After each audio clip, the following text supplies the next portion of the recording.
விருதுநகர் மாவட்டம் ஒண்டிப்புலி அருகே கஞ்சா புகைப்பதை காட்டி கொடுத்ததாக 2 சிறுவர்களை தாக்கிய 4 சிறுவர்கள் மீது வழக்கு பதிவு செய்யப்பட்டிருக்கிறது. இது பற்றிய கூடுதல் விவரங்களை செய்தியாளர் கருப்பசாமி விவரிக்க கேட்போம். கருப்பசாமி, மிகுந்த அதிர்ச்சியை ஏற்படுத்தியிருந்த அந்த வீடியோ காட்சிகளை நம்ம பார்த்தோம். இந்த நிலையில சிறுவர்களை தாக்கிய அந்த 4 சிறுவர்கள் மீது வழக்கு பதிவு செய்யப்பட்டிருப்பதாக அறிகிறோம். எந்தெந்த பிரிவுகளின் கீழ் வழக்கு பதிவு செய்யப்பட்டுள்ளது? முழு விவரங்கள் என்ன? வணக்கம்.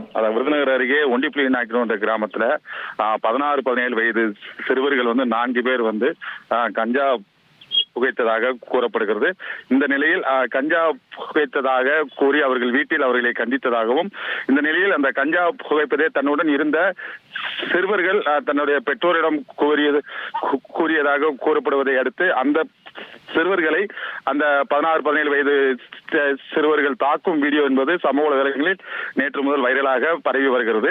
இந்த நிலையில் இந்த சம்பவம் குறித்து ஒண்டிப்புலி நாய்க்கனூர் கிராம நிர்வாக அலுவலர் விஜயகுமார் என்பவர் ஆமத்தூர் காவல் நிலையத்தில் ஒரு புகார் அளித்ததை அடுத்து சிறுவர்களை தாக்கி அந்த 4 பேர் மீது தற்போது 4 பிரிவுகளின் கீழ் வழக்கு பதிவு செய்து தற்போது விசாரணை என்பது மேற்கொண்டு வருகின்றனர். தகவல்களுக்கு நன்றி கருப்பசாமி. இனி செல்லும் இடமெல்லாம் செய்தி.